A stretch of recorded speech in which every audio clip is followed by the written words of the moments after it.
Welcome, wanderer of the waking world.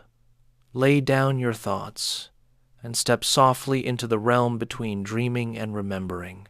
Tonight's story weaves together two seekers of the soul, Carl Jung, the cartographer of the collective unconscious, and William James, the philosopher-physician of the flowing mind.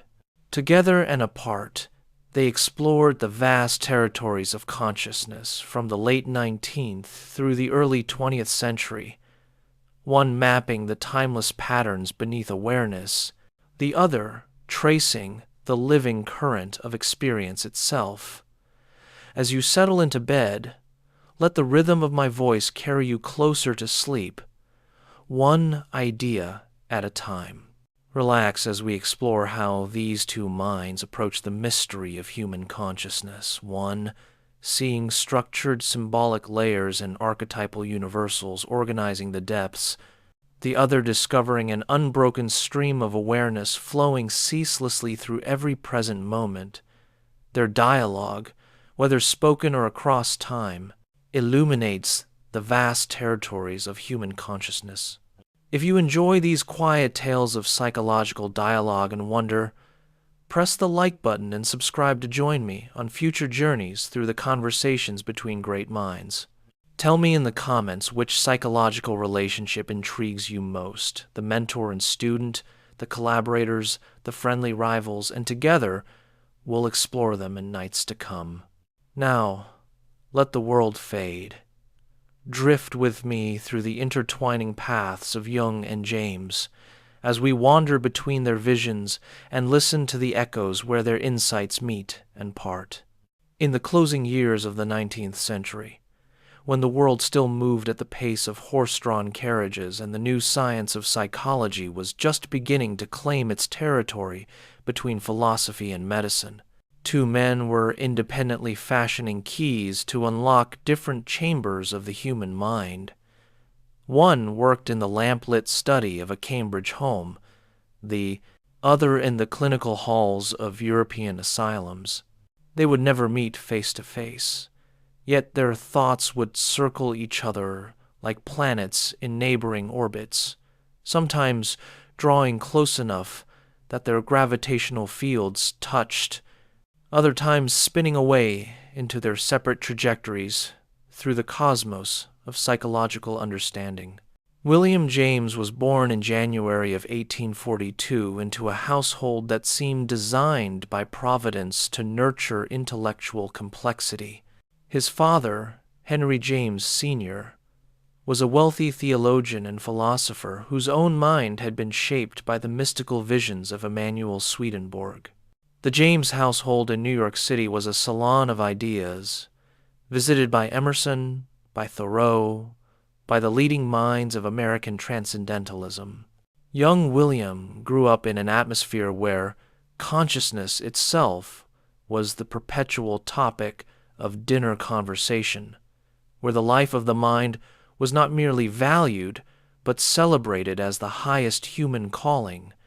The James children, William and his younger brother Henry, who would become the novelist, were educated in a deliberately chaotic fashion, shuttled between America and Europe, exposed to multiple languages, multiple cultures, multiple ways of seeing.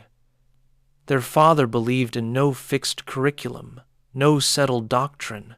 He wanted his children to experience the flowing multiplicity of human culture, to develop not rigid certainty, but flexible, responsive intelligence.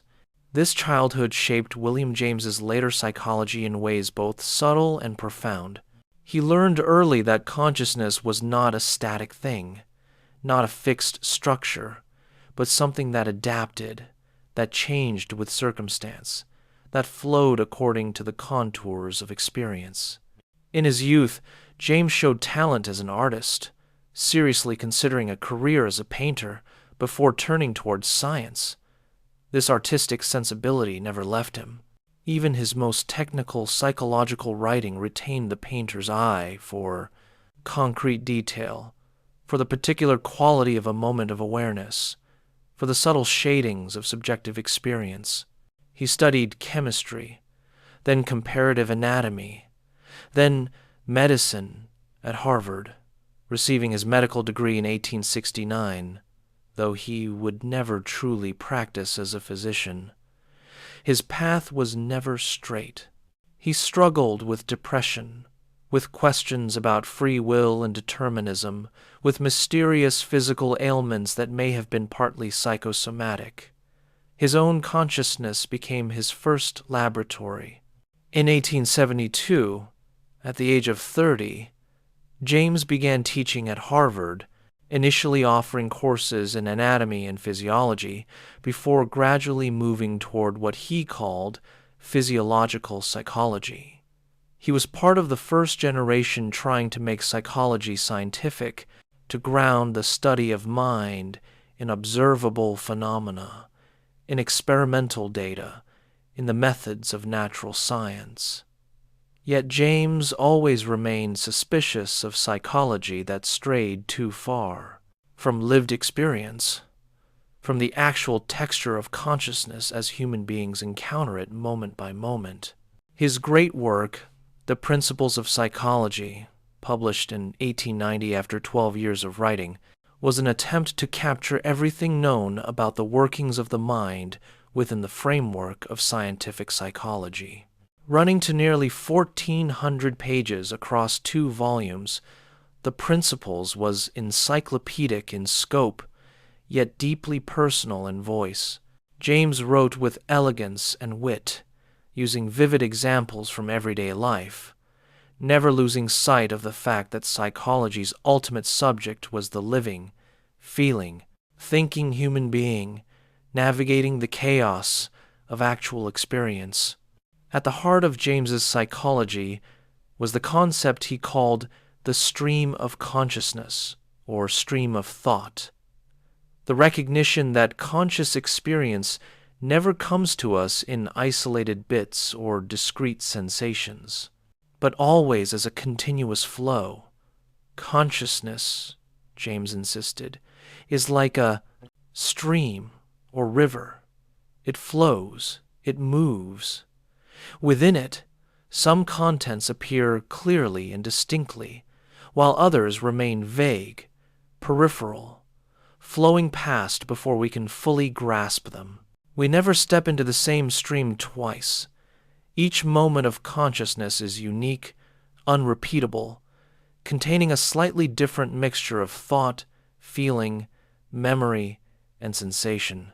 This metaphor of flowing water was not merely poetic, but carried specific implications for how James understood the mind.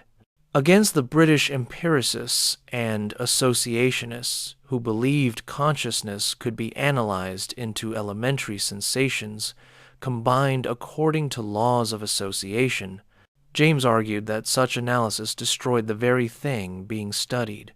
You could not break consciousness into parts without fundamentally misunderstanding its nature, which was unity in flow, continuity in change. The mind was not a collection of separate elements, but an ongoing process, a ceaseless becoming. James wrote with particular eloquence about what he called the transitive parts of consciousness, those flowing, relational, connecting experiences that slip through the nets of language and introspection. We pay attention to the substantive parts, the nouns, the clear perceptions and definite thoughts. But between and around these, consciousness is filled with feelings of relation, feelings of tendency, feelings of and but, and if, vague sensations of direction and connection that we rarely notice yet, which constitute much of mental life. Psychology, James believed, had to find ways to respect and study these evanescent aspects of experience rather than pretending they did not exist simply because they were hard to pin down. By the time James was formulating these ideas in the 1880s and 90s, Carl Gustav Jung was still a child in the Swiss countryside, then a young man struggling to find his path. Jung was born in July of 1875 in the village of Keswil on Lake Constance, the son of a Protestant pastor whose faith had grown hollow and troubled. Jung's childhood was shadowed by his father's religious doubts and his mother's mysterious psychological absences, periods when she seemed to become a different person, troubling and strange. The young Carl retreated into an intense inner life filled with dreams, visions, and what he later called his secret, a private world of imagination and ritual that he shared with no one. While James grew up in the bright social world of intellectual conversation, Jung's formative experiences occurred in solitude and darkness. He dreamed of underground chambers and gods copulating in churches. He carved a tiny mannequin and hid it in the attic with a painted stone, creating a private ritual object that gave him a sense of security he found nowhere else. He felt split into two personalities, the ordinary schoolboy, whom he later called personality number one, and an ancient, wise figure who seemed to exist outside of time, personality number two. These early experiences convinced Jung that consciousness was only a small, recent layer floating atop vast depths of something older, stranger, more powerful. Jung studied medicine at Basel, drawn toward psychiatry partly because it seemed the one medical specialty that might address the mysteries of human consciousness he had encountered in his own psyche. In 1900, at the age of 25, he took a position at the Burghölzli Hospital in Zurich under the renowned psychiatrist Eugen Bleuler. Here Jung worked with severely disturbed patients, schizophrenics, whose minds seemed to have fragmented, revealing structures and processes normally hidden beneath the surface of ordinary consciousness.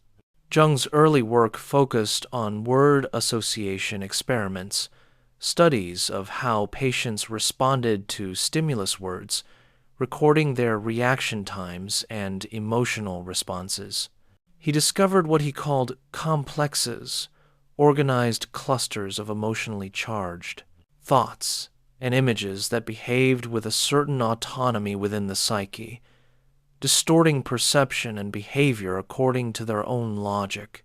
These complexes, Jung came to believe, were not merely personal creations, but often contained impersonal elements, images and patterns that seemed to arise from something deeper than the individual's own experience. During these early years, Jung was voraciously reading in psychology, philosophy, mythology, and religion, trying to understand the phenomena he witnessed in his patients and in himself. He read Freud and became for several years Freud's closest collaborator and heir apparent. But Jung also read widely in areas Freud dismissed as unscientific mysticism, alchemy, comparative mythology, occult literature, and among the works that impressed him deeply was William James's Varieties of Religious Experience, published in 1902. The Varieties represented James's turn toward what interested him most in his later years, not laboratory experiments on reaction time or sensory thresholds, but the extremes and margins of human consciousness, mystical experiences, conversion experiences, the consciousness of saints and psychics, the varieties of ways human beings encounter what they consider sacred or ultimate. James had delivered the Varieties as the Gifford Lectures in Edinburgh in 1901 and 1902, speaking to audiences who came expecting either scientific debunking of religion or theological defense of it. Instead, James offered something stranger and more valuable, a careful, sympathetic, empirical study of religious experience as a natural phenomenon, as one mode of consciousness among others, worthy of the same serious attention as any other psychological fact. James approached religious experience as a radical empiricist, a term he used for his philosophical method, which insisted that all relationships and connections must be empirically given, actually experienced, not merely logically inferred. If people reported experiencing union with the divine, feeling the presence of God, receiving mystical insights, then these experiences were real facts of consciousness, data that any complete psychology must account for. James made no ultimate metaphysical claims about whether mystical experiences really did connect people with a transcendent reality, but he insisted that the experiences themselves, as subjective phenomena, were absolutely real and tremendously important for understanding human psychology. Jung read the Varieties and recognized a kindred spirit, someone willing to take seriously the full range of human experience, including those phenomena that materialist psychology dismissed as mere pathology or superstition. James wrote about the divided self and the process of unification in conversion experiences, about the way consciousness could be transformed through encounters with what seemed to come from beyond the personal ego. These themes resonated deeply with Jung's own clinical observations and personal experiences. Yet, even in this initial encounter through books and pages, one can sense the difference in their fundamental orientations. James was primarily descriptive and classificatory. He collected cases, organized them into types, noted their common features while respecting their variety. He was interested in religious experience as a psychological phenomenon, in what it felt like, how it transformed lives, what patterns appeared across different cases. He wanted to understand the psychology of saints and mystics, but made no claims to have penetrated to any universal structure underlying these experiences. Jung, reading James, absorbed the material, but already his mind was working differently. He was looking for the patterns beneath the patterns, the common structure that might explain why religious experience took the forms it did. Jung was beginning to formulate what would become his theory of archetypes, universal patterns, or forms that shaped human experience from the collective depths of the psyche. Where James saw variety and particularity, Jung looked for unity and universality. Where James wanted to describe, Jung wanted to explain. It is important to understand that Jung knew James's work primarily through his published writings. There is no record of correspondence between them, no meeting, no direct exchange. Jung was a generation younger, just beginning his career as James was entering his final decade of life. James died in August of 1910 at the age of 68, when Jung was 35 and just breaking from Freud to develop his own psychological system.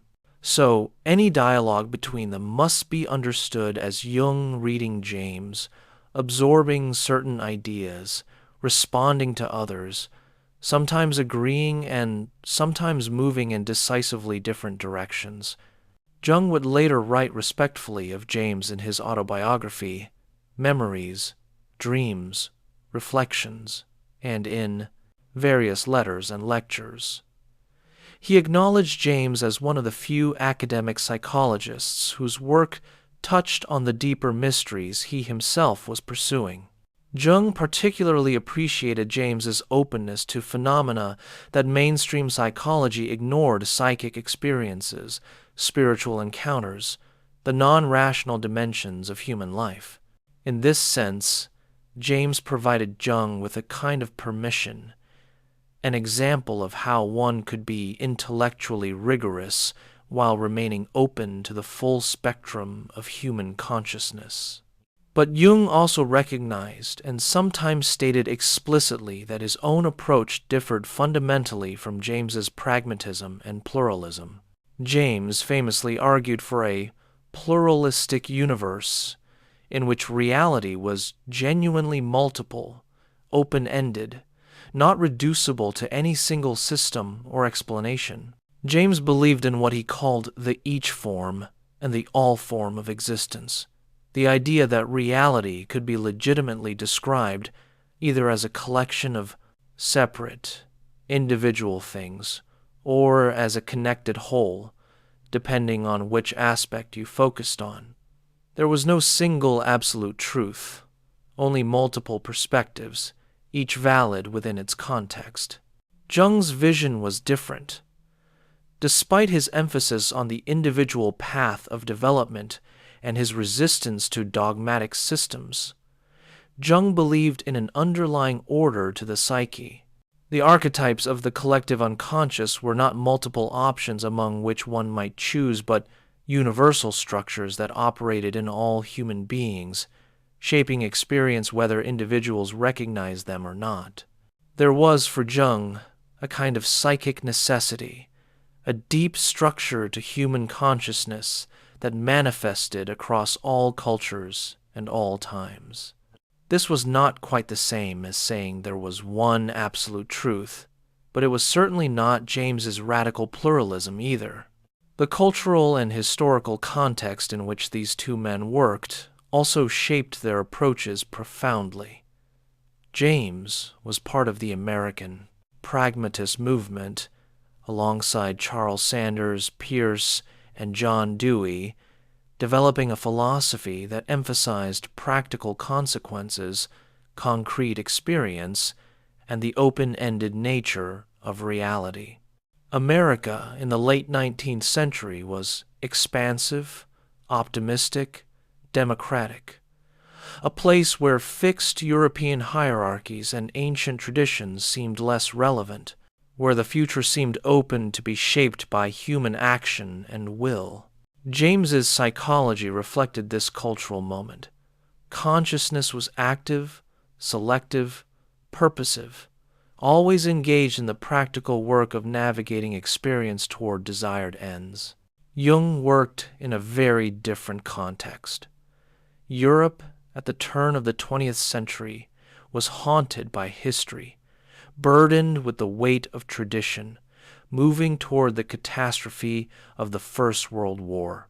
The confident rationalism of the 19th century was giving way to darker currents, Nietzsche's proclamation of God's death, the rise of psychoanalysis with its emphasis on irrational, unconscious forces, the fascination with mythology and the primitive. Jung's psychology emerged from this European atmosphere of cultural crisis and depth psychological discovery. Where James emphasized the forward flow of consciousness adapting to present circumstances, Jung looked backward and downward into the mythological and archetypal depths. In the first decade of the 20th century, as Jung was establishing himself at the Bergelsli and beginning his collaboration with Freud, James was turning increasingly toward philosophy and toward the defense of religious belief against scientific materialism. He published Pragmatism in 1907, his most accessible presentation of the pragmatic method in philosophy. He worked on what would become a pluralistic universe and the posthumously published Essays in Radical Empiricism, trying to articulate a philosophical position that could acknowledge both the deliverances of modern science and the reality of consciousness, will, and value. James's health was declining. He suffered from heart problems, from crushing fatigue, yet continued to work, to write, to teach as much as he could manage. In his final years, he was increasingly interested in psychical research, the scientific investigation of mediums, telepathy, and other paranormal phenomena. James served as president of the Society for Psychical Research and argued that science should maintain an open mind about unusual phenomena rather than dismissing them a priori. His attitude was always, let us look and see what we actually find in experience, rather than deciding in advance what must or cannot be real. This openness to the paranormal was another point of connection with Jung, who throughout his life maintained an interest in what he called synchronicity, meaningful coincidences that could not be explained by normal causality. Both men were willing to consider that reality might be stranger and more complex than conventional science allowed. Both believed that subjective experience deserved to be taken seriously on its own terms, not simply reduced to brain states or explained away as illusion. Yet even here, their approaches differed. James was essentially agnostic about the ultimate meaning of psychical phenomena. He collected cases, noted patterns, argued that the evidence was strong enough to warrant serious investigation, but made few definitive claims. He was content to live with uncertainty, to keep questions open. Jung, in contrast, always moved toward interpretation, toward fitting unusual phenomena into his larger theoretical framework. Synchronicity became for Jung not just an odd fact requiring investigation, but a principle revealing something about the structure of reality, the existence of a causal ordering principles, the participation of psyche and matter in a unified reality, deeper than the Cartesian split between mind and world. When James died in August of 1910 at his summer home in New Hampshire, Jung was in the midst of the most turbulent period of his life. His relationship with Freud was deteriorating over Jung's refusal to accept sexuality as the sole fundamental drive and his growing interest in mythology and mysticism. Jung was beginning to have the dreams and visions that would lead to his later theories of the collective unconscious. He stood on the threshold of what he later called his confrontation with the unconscious, a period of psychological crisis and inner turmoil, during which he would descend into his own psychic depths and encounter the archetypal images that would shape his mature psychology. In some sense, Jung was moving into territory that James had glimpsed and described but never fully entered. James had written brilliantly about the varieties of religious experience, but always from the outside, as an observer and analyst. Jung would experience those depths firsthand, would allow himself to be gripped by archetypal powers, would risk his sanity to explore the structures underlying consciousness. Where James maintained the stance of the empirical scientist, Jung became a kind of psychic explorer, mapping territories within himself that he believed were universal to human consciousness. It is worth pausing here, as you drift toward sleep, to imagine the difference in temperament and method these two paths represent. Picture William James in his study, books piled around him, writing in his clear, vigorous prose, always trying to honor the concrete particularity of experience, always returning to the question, what does this feel like? What is the actual quality of this moment of consciousness? James watching his own thoughts flow, observing the stream of awareness with a naturalist's patient attention, never forcing his experience into preconceived categories. Now picture Carl Jung in the tower he built for himself at Bollingen on the shore of Lake Zurich, a primitive stone structure without modern amenities, a place for solitude and inner work.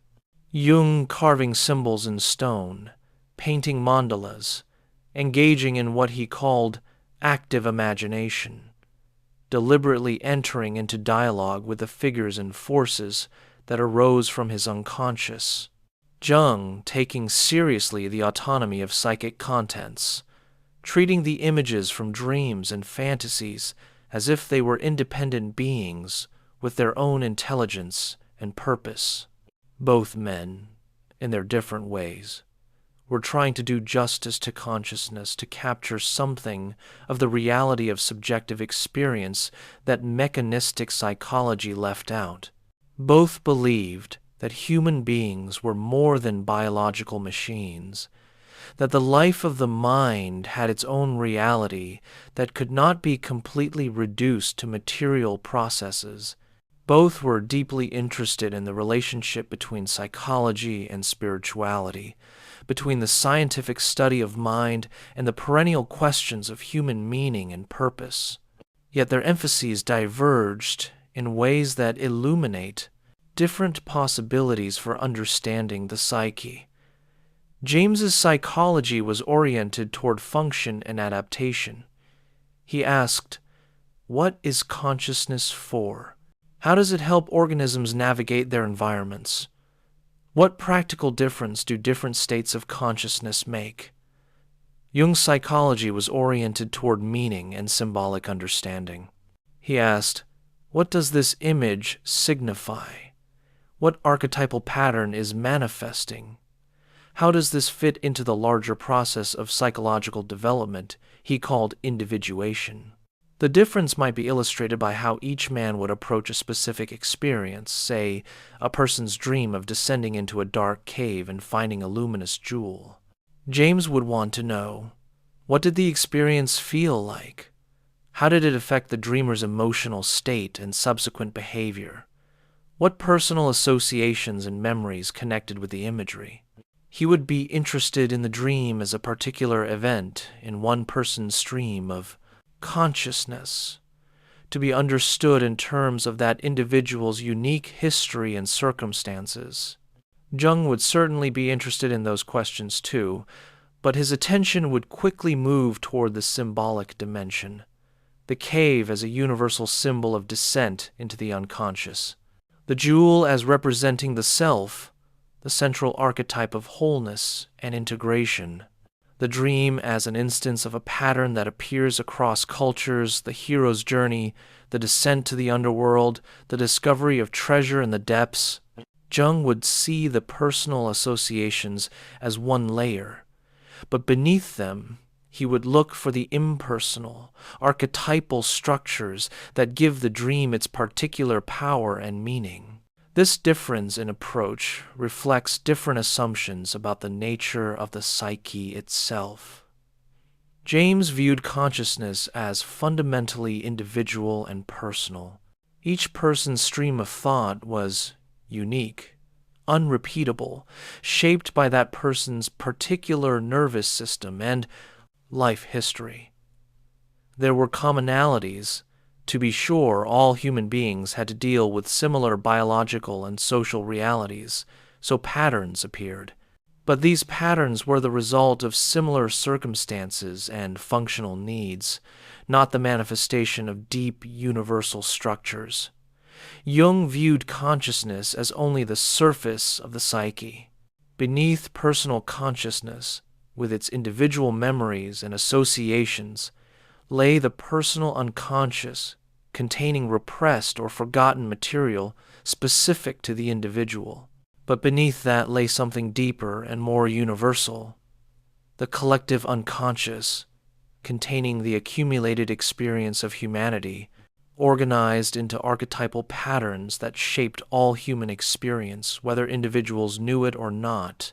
Consciousness, for Jung, emerged from unconscious depths, the way an island rises from the ocean floor.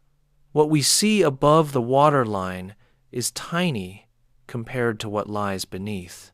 As you settle deeper into rest, let us follow these two streams of thought as they flow through the landscape of early 20th century psychology, sometimes moving in parallel, sometimes diverging, occasionally touching where their currents mix. We will see how their different starting points led to different visions of human nature, different therapeutic approaches, different understandings of what it means to be fully human. Let the images wash over you gently, James with his stream, Jung with his depths, James with his pragmatic American optimism, Jung with his European darkness and mythic sensibility. Both brilliant, both profoundly insightful, both limited in their own ways. As you drift, allow yourself to float between these two perspectives, not choosing one over the other, but holding both, sensing how each illuminates aspects of consciousness that the other leaves in shadow. The rhythm of their dialogue, never spoken aloud, but present in the currents of psychological thought, can carry you now toward deeper rest, toward the place where consciousness itself begins to dissolve into something larger, where the stream empties into the ocean, where the symbolic structures of awareness give way to the formless depths from which dreams arise. In the years following James's death in 1910, Jung moved deeper into territory that James had approached with scientific caution but never fully entered. Jung's break with Freud came in 1913, and immediately afterward, Jung entered what he called his confrontation with the unconscious, a period from 1913 to 1919, during which he deliberately allowed himself to descend into visionary states, recording the images and voices that emerged in what would eventually be published as the Red Book. This was not the method of William James. James had studied other people's mystical and religious experiences with sympathy and interest, but he himself had no dramatic mystical breakthroughs, no overwhelming visions. James had one. Experience with nitrous oxide that gave him a brief sense of metaphysical insight, and he experimented once or twice with mescaline, but these experiments were more curious than transformative. James remained fundamentally grounded in ordinary consciousness, observing it carefully, noting its variations and modulations, but not departing far from the normal range of waking awareness.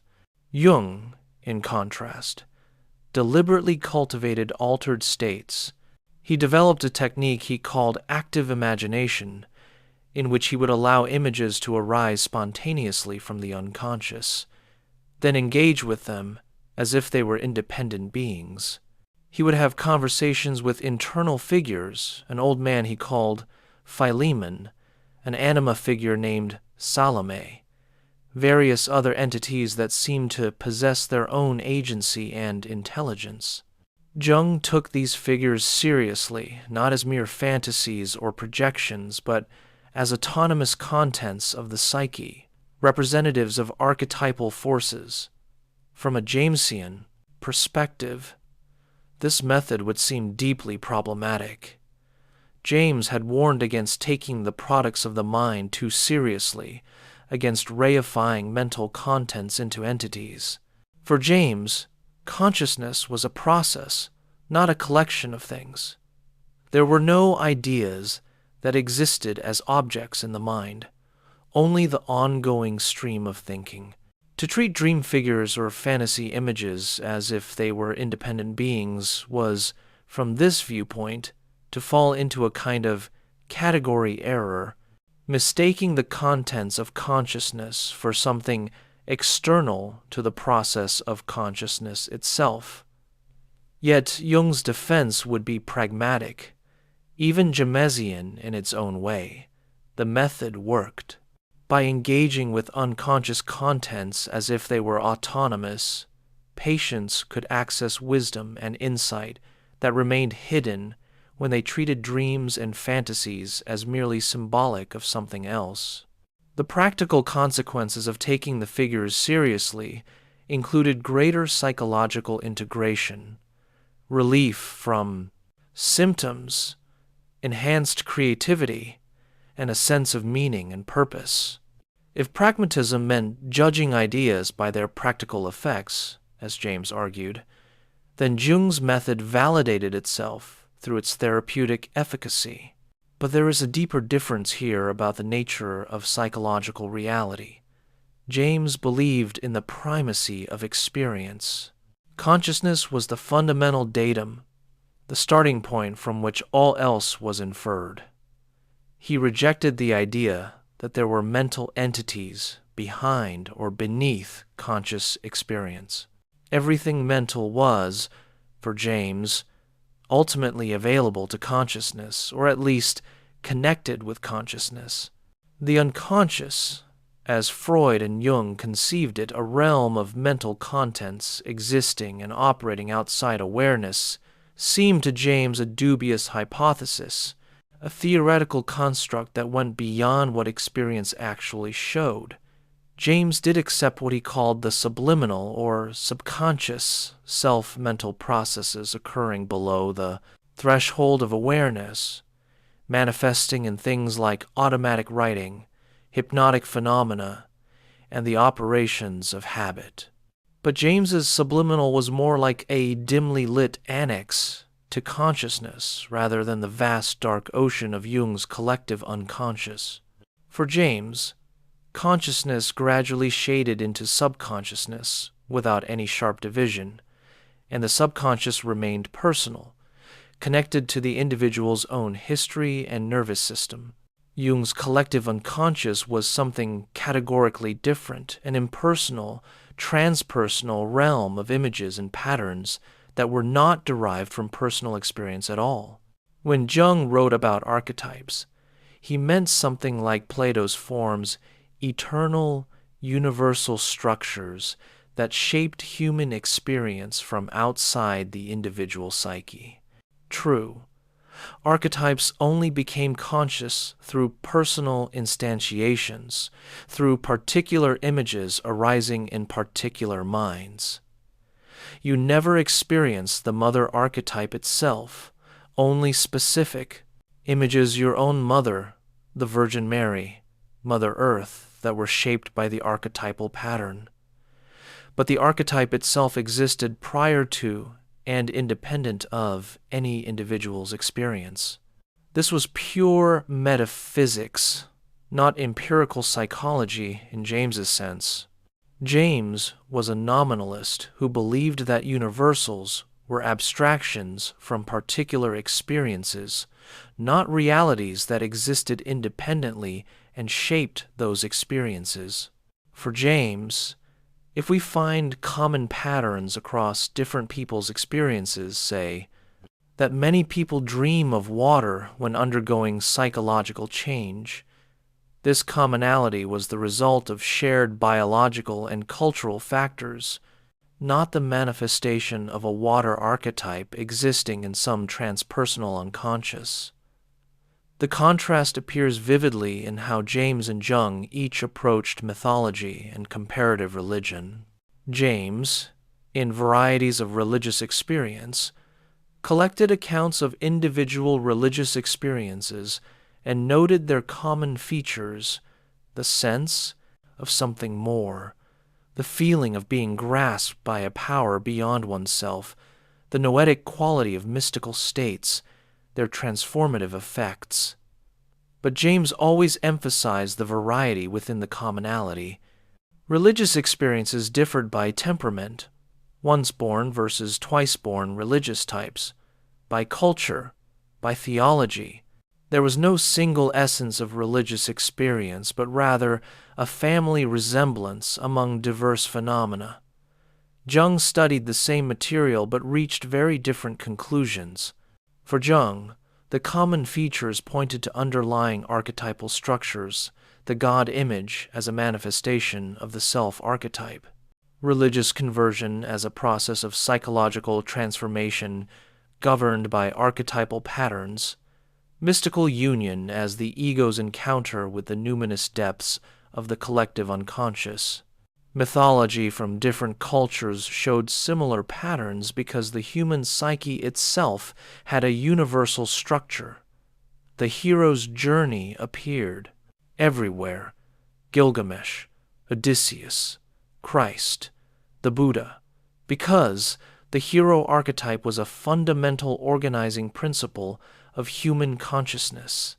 Consider the difference in their treatment of the symbol of death and rebirth, which appears across religious traditions, initiatory rites, baptism, mystical dying to the old self. James would note this as a recurring theme and might suggest functional explanations. Transformation requires letting go of old patterns, and the metaphor of death naturally captures this. The widespread appearance of the pattern reflects common human psychological needs and the influence of cultural transmission. But James would resist hypostaticizing death and rebirth into an entity or force. It is simply a useful metaphor that many people have found meaningful. Jung would see death and rebirth as expressing an archetypal process, a fundamental pattern in the psyche's self-regulation and development. The symbolism appears everywhere, not merely because it is useful, but because it corresponds to something real in the structure of psychological transformation. The psyche actually does go through death and rebirth processes, the death of old ego positions, the dissolution of one-sided conscious attitudes, followed by renewal and rebirth into more comprehensive states. The archetype is the pattern itself, manifesting through the symbols.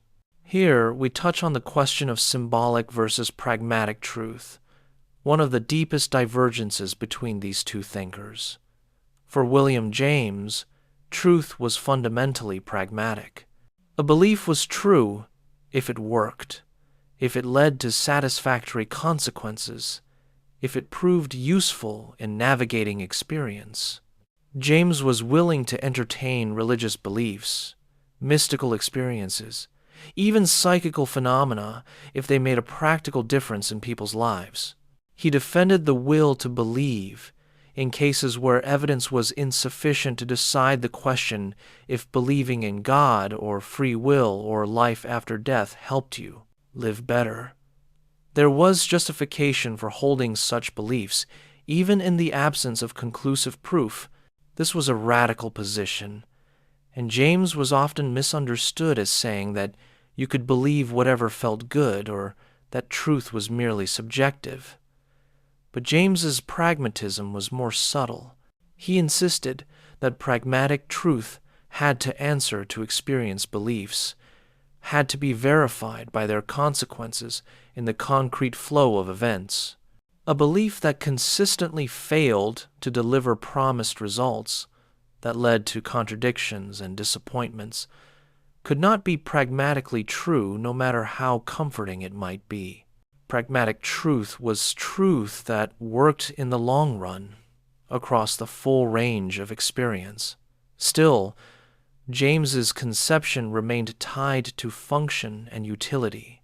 The test of a belief's truth was always, what difference does it make?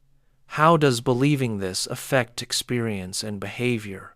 If two different beliefs led to identical practical consequences, James would say there was no real difference between them. The dispute was merely verbal. Jung's conception of truth was fundamentally different. For Jung, symbols were true not because they were useful, but because they corresponded to psychic reality.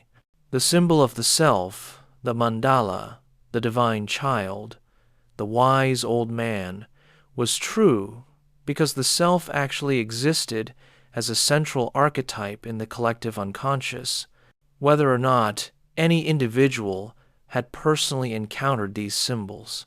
Alchemical symbolism was true because it accurately portrayed, in symbolic language, the process of psychological transformation Jung called individuation. The truth of symbols was their adequacy in representing psychic structures and processes. This is symbolic truth, truth as correspondence to a hidden reality rather than as pragmatic efficacy. Jung was explicit that he made no metaphysical claims. He did not know whether God existed as an external reality, for instance, but the God image certainly existed as a psychological reality, an archetypal image arising from the depths of the psyche. For practical purposes, this bracketing of the metaphysical question might seem similar to James's pragmatism. Both men could study religious experience psychologically without having to decide ultimate theological questions. But the spirit was different. James truly was agnostic about most metaphysical questions and comfortable with that agnosticism. Jung, despite his official stance, was drawn again and again into making quasi-metaphysical claims about synchronicity, about the reality of the psyche, about the existence of archetypal structures that were more than merely useful fictions. Jung wanted there to be depths, wanted consciousness to rest on something older and wiser than itself. James was content with surfaces, with the flowing stream of experience, without needing to posit hidden structures beneath. As your consciousness drifts, floating between waking and sleeping, you can perhaps sense both perspectives. There is James's stream, your thoughts flowing, one leading to another, awareness moving ceaselessly through different contents without any sharp breaks or divisions. You can observe this stream as James did, noting how thoughts shade into feelings, how perceptions blend with memories, how consciousness is never truly empty but always full of some content, even if only a vague bodily sensation or feeling tone. And then there is Jung's depth, the sense that beneath your waking awareness lies something vast and dark, populated by figures and forces you do not fully understand, shapes moving in the deep water beneath the surface stream. Dreams come from somewhere, and that somewhere is not simply the personal past, but something older, populated by the same gods and monsters that haunted your ancestors, organized by the same patterns that structure all human experience. Both men valued personal will and choice, but with different emphases. James was a champion of free will, arguing passionately against determinism throughout his career. His first philosophical conviction, emerging from his youthful depression, was that he would believe in free will, that his first act of free will would be to believe in free will itself. This was not arbitrary or circular, but reflected James's deep sense that human beings were genuinely creative, that consciousness made a real difference in the world, that the future was not completely determined by the past. For James, consciousness was inherently selective and purposive. Of the blooming, buzzing confusion of sensations impinging on us at every moment, consciousness selected certain elements to attend to and ignored others. This selection was not random, but guided by interests, values, and purposes. Attention was the key faculty by which consciousness shaped its own contents. Where you directed your attention, there your consciousness went, and this direction was not entirely determined by external stimuli or internal mechanisms, but involved genuine choice. This emphasis on will and choice connected with James's ethical and spiritual sensibility. James believed that life required commitment, that we must choose how to orient ourselves, even in the absence of certainty. His essay, The Will to Believe, argued that in certain circumstances, when options were living, forced, and momentous, we had the right and even the duty to choose beyond what evidence strictly warranted. Belief itself could make a difference in outcomes. If you believe that human effort could improve the world, that belief might give you the energy and persistence to actually make improvements. The belief helped create its own verification. Jung, while not denying the reality of choice at the ego level, emphasized what he called psychic necessity, the fact that much of psychological life unfolds according to patterns and dynamics that the ego does not choose and cannot fully control. Neurotic symptoms arose from the unconscious, as did dreams, slips of the tongue, and many of our deepest motivations. The ego could choose within limits, but much larger forces, archetypal dynamics, the compensatory activities of the unconscious, the process of individuation, operated according to their own logic. Jung's therapeutic goal was not to maximize ego control, but to bring ego and unconscious into proper relationship. Healing came not through strengthening the will, but through listening to what the unconscious was trying to communicate through symptoms and symbols, adjusting one's conscious attitude to accommodate unconscious contents that had been ignored or repressed. Jung spoke of submitting to psychic reality, of following the path laid out by the self rather than imposing ego will on the psyche's natural development. This emphasis on psychic necessity and archetypal influence could sound fatalistic, as if human beings were merely puppets of unconscious forces. Jung would counter that it was the opposite, that only by recognizing and working with unconscious dynamics could one achieve genuine freedom. The person who believed themselves to be purely rational and self-directing was actually most controlled by unconscious influences, which operated all the more powerfully for being unrecognized. True freedom came through consciousness of unconscious contents, integrating shadow elements, recognizing archetypal patterns without being possessed by them. But this remains a different vision of human nature than James's. James saw consciousness as fundamentally active, always leaning forward into the future, always engaged in the practical work of navigating experience toward goals and purposes. Jung saw consciousness as a small, recent development floating on vast, unconscious depths, needing to stay connected with those depths to remain healthy and whole, always at risk of inflation if it imagined itself independent and self-sufficient. The two visions appear again in how James and Jung each understood religious experience. James's varieties of religious experience approached religion as a natural phenomenon, as one possibility within the range of human consciousness. Religious states were continuous with other states. They produced effects similar in kind to other experiences, just more intense. The alcoholic's conversion might be psychologically equivalent to sudden religious conversion. Both involved a reorganization of the self around new centers. Mystical states resembled aesthetic experiences or moments of scientific insight. All involved a temporary alteration of consciousness that brought new information or perspective. James categorized religious types and noted patterns: healthy-minded versus sick-souled religion, religion of personal devotion versus impersonal mysticism, but always in the service of showing variety, showing that religious consciousness took many forms and served different needs for different temperaments. He was suspicious of any claim that there was one true form of religious experience or one correct interpretation of mystical states. Different people needed different kinds of religion, and what worked for one might not work for another. Jung interpreted religious experience symbolically as the encounter between ego and self, between consciousness and the archetypal depths. God was a symbol, perhaps the most important symbol for the self, the totality and center of the psyche.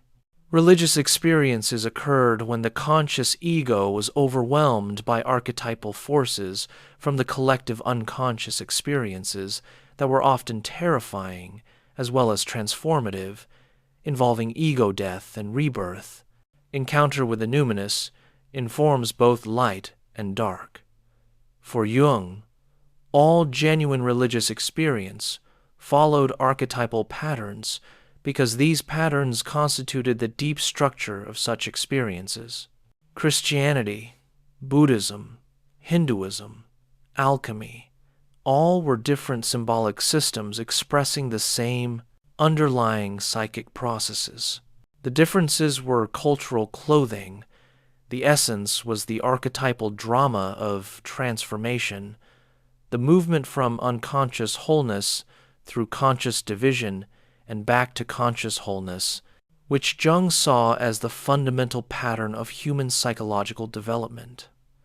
This universalizing approach gave Jung's psychology a mythic grandeur that James's lacked. Where James offered psychological description and taxonomy, Jung offered a vision, a kind of Gnostic mythology dressed in psychological language, a story about the soul's journey from and back to itself. Many people found this vision deeply meaningful, felt that Jung was speaking to dimensions of experience that academic psychology ignored. Others found it inflated and unfalsifiable, an attempt to reintroduce metaphysics and religion through the back door of psychological theory. The sleep that comes to you now, wanderer, might itself be understood differently from these two perspectives. James might see the transition from waking to sleeping as a shift in the stream of consciousness, a change in which contents dominate awareness. The clear, focused thoughts of waking life gradually give way to more diffuse, dreamlike mentation. Attention loosens its grip, allowing impressions to flow more freely without the organizing activity of the will. Sleep is another state within the spectrum of consciousness, continuous with waking but differing in the clarity and organization of mental contents. Jung might see sleep as a descent into the unconscious, a nightly return to the depths from which consciousness emerged.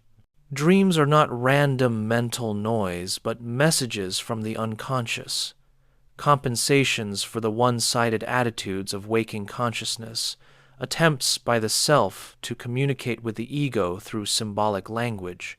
The sleep state puts you in touch with archetypal depths, with the same timeless patterns that shamans accessed in their vision quests, that mystics encountered. In their dark nights of the soul, sleep returns you to the matrix, to the source. Both visions have their truth, their way of illuminating aspects of the experience. As you float between them, you need not choose. Let James's stream carry you gently, thought flowing into thought, awareness gradually dimming as you drift toward the threshold of sleep. And let Jung's depths open beneath you, welcoming you back into the dark water where archetypal images swim like deep-sea creatures, where the old stories play themselves out in your dreaming mind. The question of continuity versus discontinuity runs through all these comparisons. James insisted on the continuity of consciousness, the fact that it flows without absolute breaks. Even when we wake from deep sleep with no memory of dreams, James argued, there is a felt sense of temporal continuity, a felt belonging together of yesterday's consciousness with today's. Consciousness might dim and brighten, narrow and expand, but it never utterly ceased and then started fresh. Each moment grew out of the previous moment in an unbroken succession. Jung emphasized the discontinuity, the breaks and gaps. Consciousness emerged from unconsciousness and could at any moment be overcome by unconscious contents, complexes that took over the personality, archetypal possessions that swept aside ego control. The psyche was not unified but fragmented, multiple, consisting of different part personalities that could conflict with each other. Integration was not a given but an achievement, something to be worked toward through the process of individuation. In clinical work, this difference might manifest in how the two men would have approached a patient's symptom. James would want to understand the symptom in terms of the patient's personal history, habits of thought, patterns of attention. A phobia might result from an initial frightening experience that became associated with a particular object or situation, reinforced through subsequent avoidance. Treatment would involve re-education, changing habits of thought, redirecting attention, perhaps gradual exposure to the feared situation. Jung would look for the symbolic meaning of the symptom. What was the unconscious trying to communicate through this particular fear or compulsion? What archetypal constellation had been activated? The phobia might express a fear of transformation, resistance to necessary psychological change, avoidance of confronting shadow aspects of the personality. Treatment would involve exploring dreams and fantasies related to the symptom, amplifying the images through mythological and symbolic parallels, helping the patient understand and integrate the unconscious content seeking expression. Neither approach invalidates the other, They operate at different levels, addressing different aspects of the phenomenon. James's approach is more pragmatic and behavioral, focused on function and adaptation. Jung's is more hermeneutic and depth psychological, focused on meaning and symbolic understanding. A complete psychology might need both, might need to understand symptoms both as maladaptive habits that can be retrained and as meaningful expressions of unconscious conflicts requiring symbolic interpretation. Yet the two approaches rest on different visions of what psychology fundamentally is. For James, psychology was a natural science, continuous with biology and physiology, studying consciousness as a natural phenomenon using empirical methods. James wrote Principles of Psychology as a scientific textbook, attempting to organize what was known about mental life according to the standards of natural science. He believed psychology should be descriptive rather than metaphysical, should stick to what could be observed and measured, should resist speculation beyond the data. For Jung, psychology necessarily involved interpretation and meaning, and therefore could never be purely scientific in the natural science sense. The psyche was not just an object to be studied from outside, but the very instrument of study itself. You could not get outside the psyche to observe it objectively, because any observation was already shaped by the observer's own psychological position. Psychology was more like hermeneutics, the art of interpretation, than like physics. Its methods were amplification, analogy, symbolic understanding, rather than measurement and experiment. This difference connected with their philosophical backgrounds. James was a pragmatist and radical empiricist, committed to a philosophy that stayed close to concrete experience and tested ideas by their practical consequences. He rejected metaphysical systems that claimed knowledge beyond possible experience. His whole philosophical impulse was toward pluralism, concreteness, the particular rather than the universal. Jung, despite his empirical claims, was deeply influenced by German idealist philosophy, by Kant's distinction between phenomena and noumena, by Schopenhauer's notion of will as the underlying reality beneath representations. Jung's archetypes were like Kantian categories, forms that structure experience from within, giving it the shape it has for human consciousness. The collective unconscious was like Schopenhauer's will, or Plato's realm of forms, a deeper reality underlying the empirical world of appearances. These philosophical differences might seem abstract, but they shaped everything about how each man practiced psychology. When James encountered a patient or research subject, he wanted to know, what is this person actually experiencing? What is the felt quality of their mental states? How do these states lead to action and behavior? He was phenomenological in the original sense, focused on describing phenomena as they actually appear in consciousness. When Jung encountered a patient, he wanted to know, what symbolic drama is being enacted? What archetypal patterns are constellated? What does this person's particular struggle represent in terms of the universal human journey of psychological development? He moved immediately from the personal to the transpersonal, from the specific to the universal, from the surface meaning to the depth meaning. Consider again how each man would approach a patient's dream of water. James might ask, what are your personal associations with water? Have you had recent experiences involving water? How did the water feel in the dream? Frightening, refreshing, overwhelming? He would want to understand how this particular image functioned in this particular person's stream of consciousness, what role it played in their ongoing psychological life. Jung would certainly ask about personal associations too. He was clear that personal meanings had to be explored before moving to archetypal amplification. But Jung would quickly move to the symbolic level, water as the unconscious, as the womb, as the source of life and transformation, water as appearing in myths of flood and rebirth, in alchemical symbolism as the divine water, the aqua permanens. The dream becomes an instance of a universal pattern connected with humanity's eternal engagement with the mysteries of origin, transformation, and renewal. The danger of James's approach is that it might miss the depth dimension, might reduce everything to personal psychology and lose the connection with the larger patterns of human meaning-making. The danger of Jung's approach is that it might impose meanings, might see archetypal patterns where there are only personal associations, might inflate the personal into the cosmic in ways that distort actual experience. Both men were aware of these dangers in different ways. James repeatedly warned against what he called vicious intellectualism, the tendency to substitute concepts for the living reality they were meant to capture.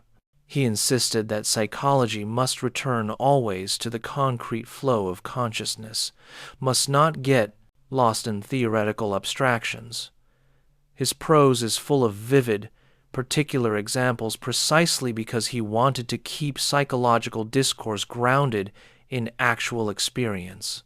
Jung warned against what he called psychologism, the reduction of spiritual and symbolic realities to nothing but psychological mechanisms. He insisted that the psyche was real, that archetypal images carried their own reality and were not mere projections or fantasies. Yet Jung also warned against identification with archetypes, against ego inflation, against taking the symbolic for the literal. The path of individuation required maintaining the tension between ego and self, between personal and transpersonal, without collapsing one into the other. As you descend deeper into sleep, let these two voices speak to you in turn. James's voice is clear, precise, always bringing you back to the particular moment of experience, the actual felt quality of consciousness in this instant. What do you notice right now as you drift towards sleep? Perhaps a heaviness in your limbs, a slowing of thought, a sense of letting go.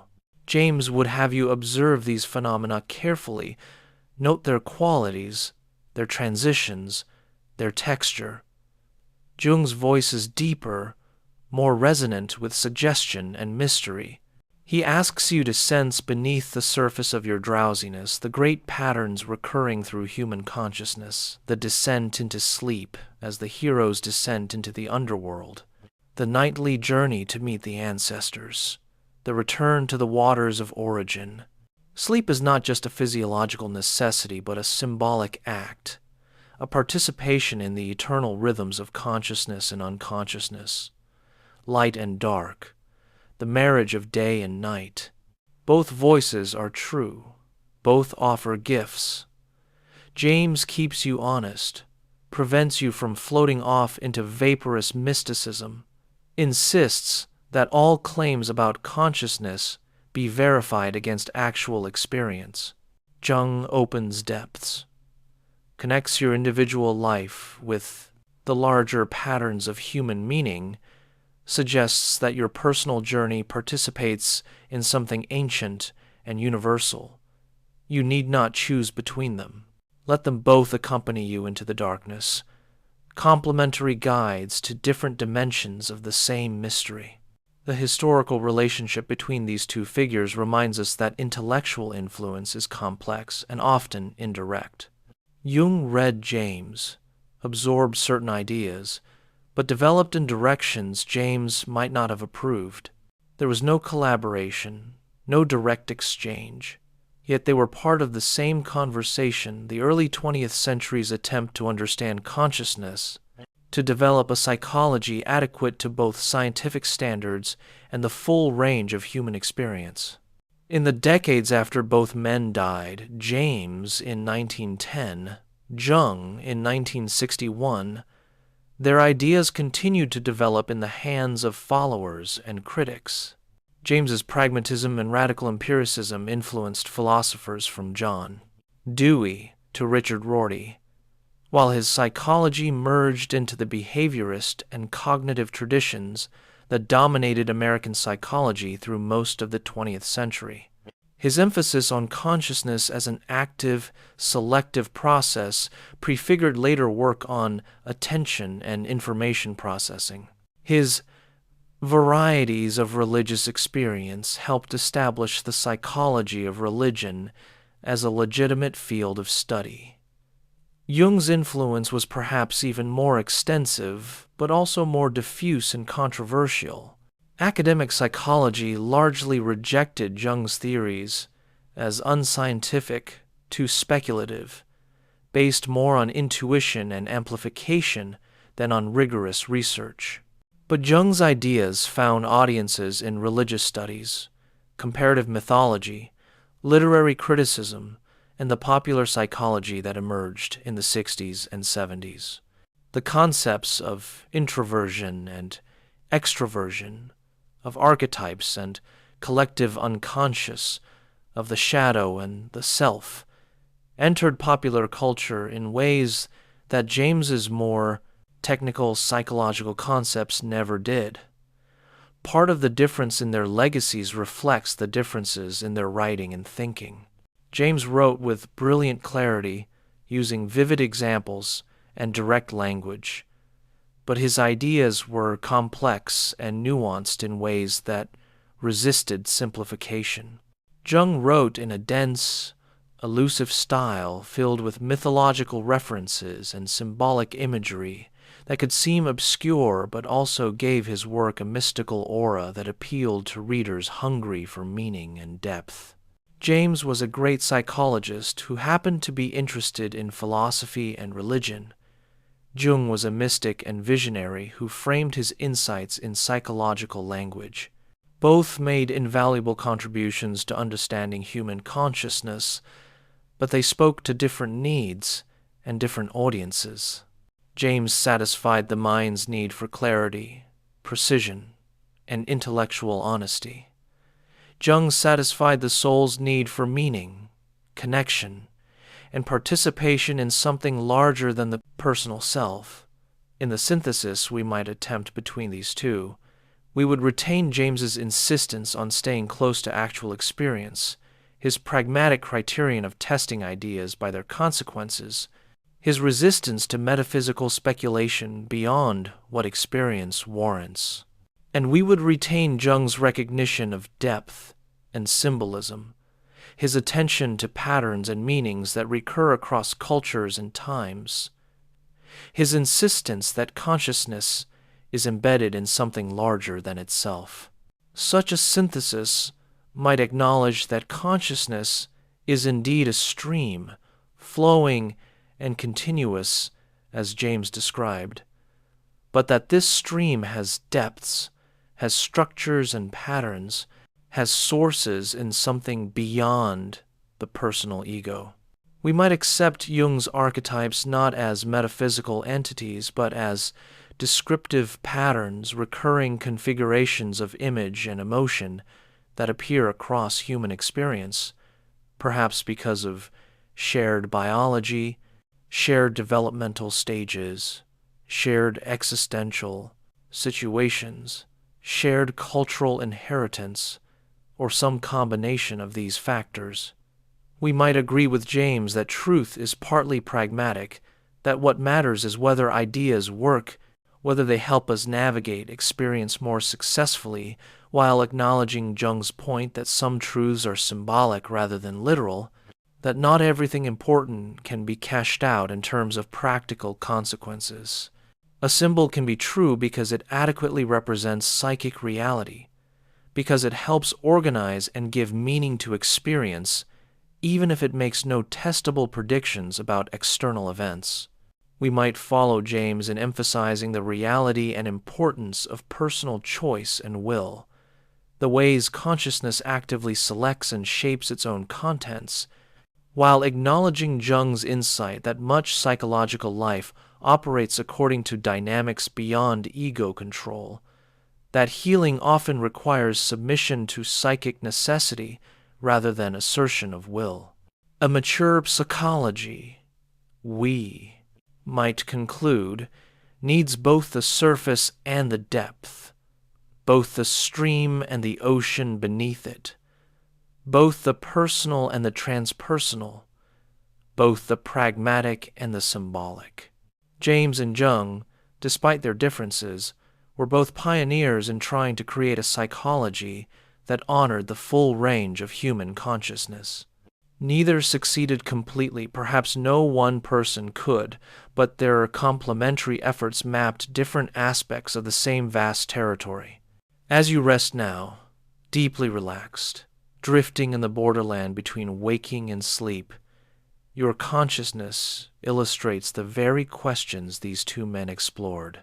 You experience James's stream thoughts flowing, slowing, becoming more dreamlike and less logical, awareness gradually releasing its grip on the particular and definite.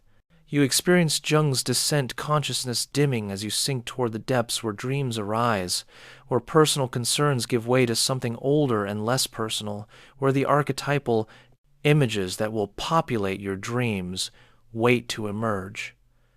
Neither description is complete without the other. The stream has depths.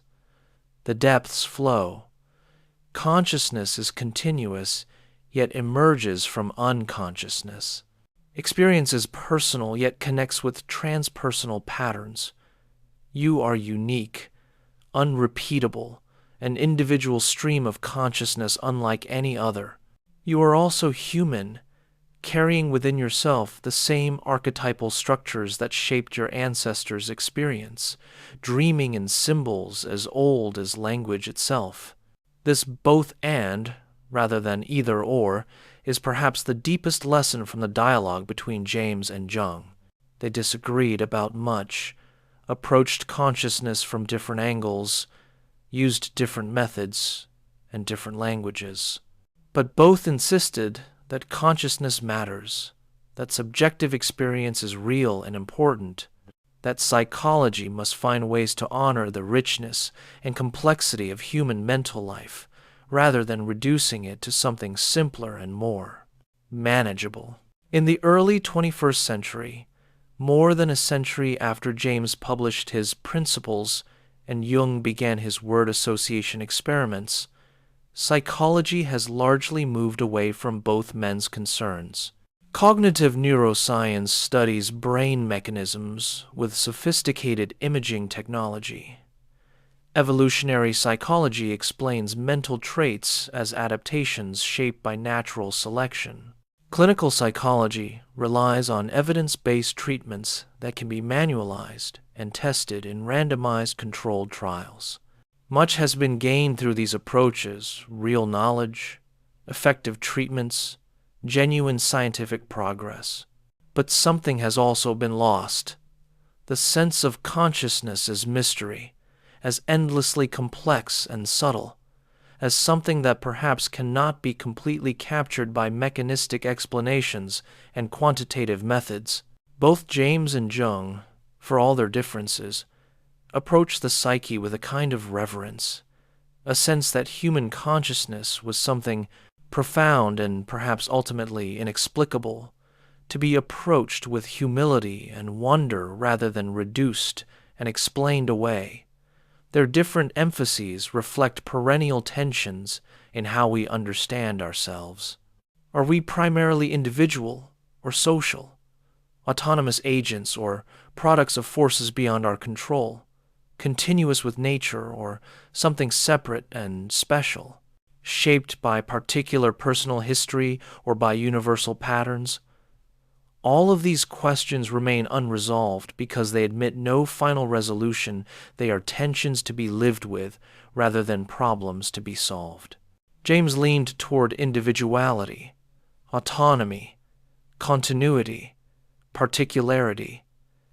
Jung leaned toward collectivity, psychic necessity, discontinuity, universality. But both recognize that human beings contain multiplicities, that consciousness is complex enough to require multiple perspectives to capture even partially. The stream has eddies and currents. The depths have structure and pattern. To understand either requires acknowledging both the flowing surface and the structured depths. Perhaps the most important agreement between James and Jung was their shared conviction that psychology could not be complete if it ignored subjective experience, immediate consciousness, the felt quality of mental life. Against the behaviorists who would banish consciousness from psychology, against the reductionists who would explain mind away as nothing but brain activity, both James and Jung insisted that consciousness was real, was primary, was the very thing psychology existed to study and understand.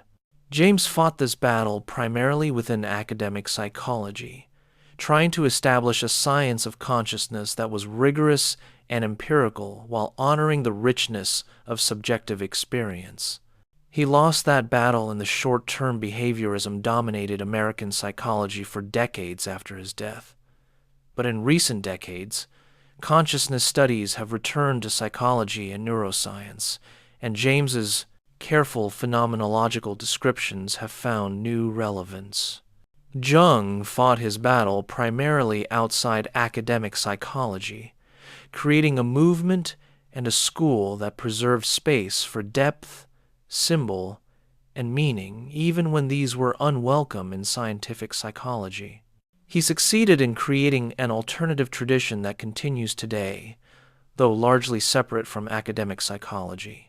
Jungian analysts still practice throughout the world, still take dreams seriously, still work with symbols and archetypes, still help people find meaning through exploring the depths of the psyche. The separation between these traditions, academic psychology and depth psychology, cognitive science and psychoanalysis, quantitative research and hermeneutic interpretation, reflects the original divergence between James's and Jung's approaches. Neither side has fully won. Both continue. Perhaps this is as it should be. Human consciousness is vast enough, complex enough, mysterious enough to require multiple approaches, multiple languages, multiple methods. The stream and the depths, the personal and the archetypal, the pragmatic and the symbolic all capture aspects of the reality we call the psyche.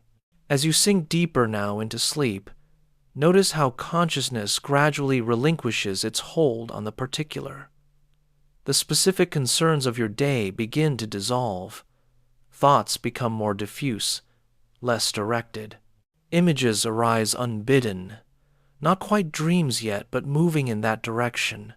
This transition happens every night, usually unnoticed, but it is itself a psychological phenomenon worthy of study, the gentle dissolution of ego consciousness, the opening of doors to the unconscious. James would have you notice the continuity, how waking gradually shades into drowsiness, shades into hypnagogic imagery, shades into dreaming. There are no absolute breaks, only gradual transitions as consciousness modulates through different states. Jung would have you sense the symbolic. Significance, the conscious ego descending into the unconscious depths, the nightly death and rebirth, the journey to meet the archetypal powers that rule the darkness. Both perspectives enrich the experience. With James, you appreciate the subtle phenomenology of the transition, the felt qualities of each stage, the particular textures of consciousness as it moves towards sleep. With Jung, you connect with the mythic dimension, sensing your participation in humanity's eternal rhythms, the ancient patterns enacted in your individual experience. The differences between James and Jung ultimately reflect two fundamental ways of approaching reality: empirical and symbolic, scientific and mythic, pragmatic and hermeneutic. These are not simply individual preferences, but represent deep divisions in Western thought going back to the Greeks. perhaps to the very origins of reflective consciousness. We can observe and measure, or we can interpret and find meaning. We can explain causes, or we can understand purposes. We can analyze parts, or we can grasp wholes. Philosophy has long recognized these two approaches, sometimes called explanation and understanding, nomothetic and ideographic, covering law and hermeneutic. The natural sciences primarily explain. The humanities primarily interpret. Psychology stands awkwardly between, pulled in both directions, trying to be both scientific and humanistic, both nomothetic and ideographic, both explanation and understanding. James and Jung represent these two poles.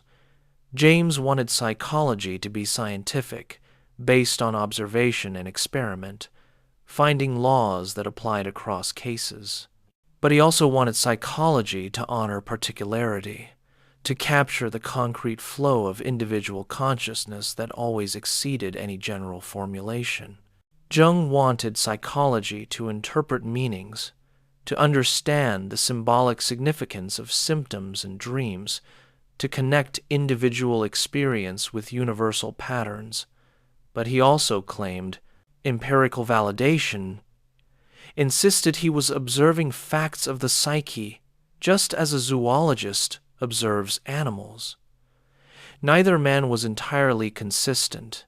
James made room for free will and consciousness in ways that strained his commitment to naturalism. Jung claimed empirical status for archetypes that were really theoretical constructs or metaphysical postulates. Both stretched the boundaries of what psychology could claim to know. Both reached beyond what their methods strictly warranted. But this reaching was necessary. The human psyche is too large, too complex, too mysterious to be captured by any single method or perspective. In the quiet of this late hour, as the world outside sleeps and your own consciousness dims toward darkness, you can appreciate what both men attempted. They were explorers of inner space, cartographers of consciousness, trying to map territories that perhaps cannot be fully mapped because the very act of consciousness changes what is being observed. They could not succeed completely, but their attempts expanded what psychology could see, what it could study, what it could say about the vast mystery of human awareness. James's great contribution was his insistence on the primacy of experience, his refusal to let theory overshadow the concrete particularity of consciousness as actually lived. He kept pulling psychology back to the phenomena themselves. What does it actually feel like to be conscious, to think, to choose, to have an emotion? His prose is full of vivid phenomenological description precisely because he wanted to capture the quality of experience, not just its structure or causes. Jung's great contribution was his insistence on depth and meaning, his refusal to let consciousness be reduced to surface phenomena or mechanistic processes. He kept pulling psychology toward the recognition that human experience is symbolic, that it connects with patterns larger than the individual, that healing requires not just symptom relief, but the discovery or creation of meaning. His willingness to take dreams and fantasies seriously, to engage with the strange and irrational aspects of the psyche, opened spaces that scientific psychology had closed off. A complete psychology needs both contributions. It needs James's empirical rigor and phenomenological precision, his grounding in actual experience, his pragmatic testing of ideas by their consequences. And it needs Jung's depth and symbolic sensitivity, his recognition of patterns and meanings, his connection of individual psychology with mythology and culture. The tension between these approaches is creative rather than destructive. Each corrects the excesses of the other. Each sees what the other misses. Consider what modern neuroscience has revealed about consciousness. The complex networks of neurons firing in intricate patterns, the different brain regions associated with different mental functions, the ways consciousness can be altered by drugs or lesions or stimulation. All of this would have fascinated both James and Jung, though each would interpret it differently. James would see neuroscience as filling in the physical substrate of consciousness, explaining the mechanisms that make the stream possible. He always insisted that consciousness was intimately connected with brain processes, that every change in consciousness corresponded to some change in the nervous system. But James would also caution against reducing consciousness to brain states, against thinking that once we know the neural correlates, we have explained consciousness away. The felt quality of experience, the what it is like-ness of consciousness, remains even when we understand its physical basis. Jung would be interested in whether neuroscience could identify the biological substrate of archetypes, perhaps certain patterns of brain activation that recur across individuals and cultures.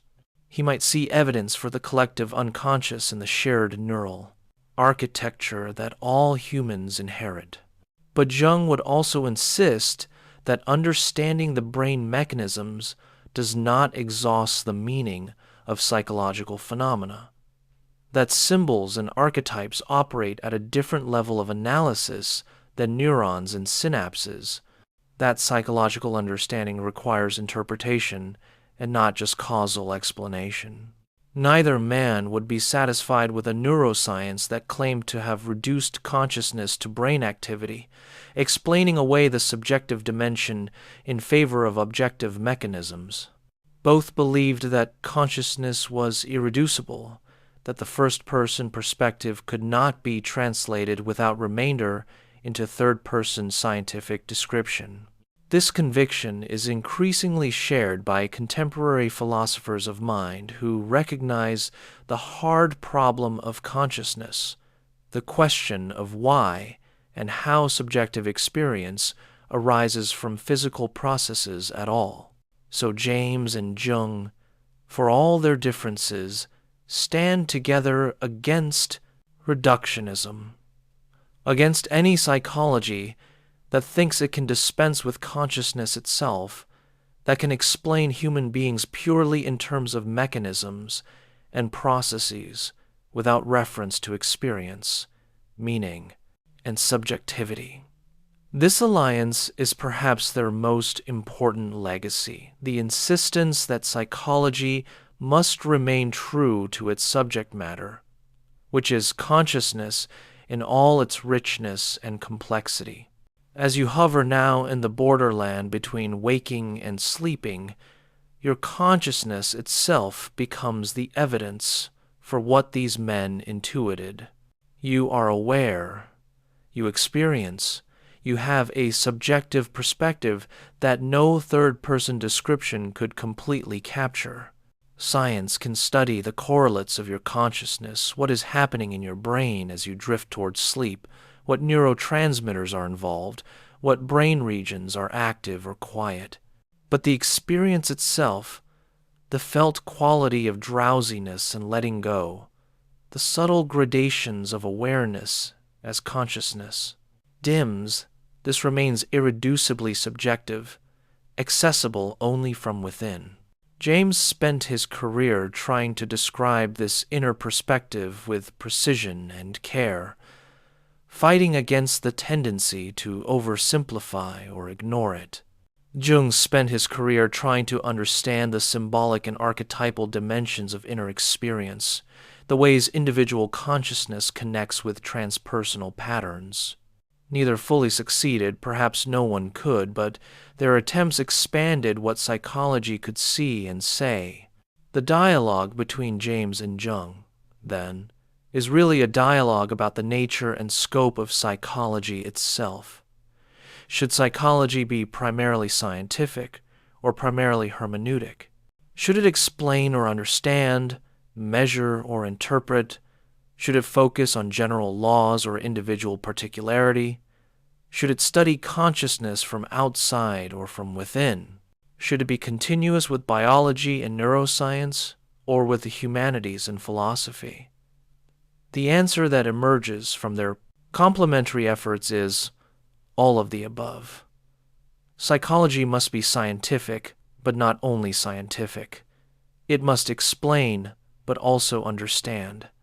It must find patterns, but also honor uniqueness.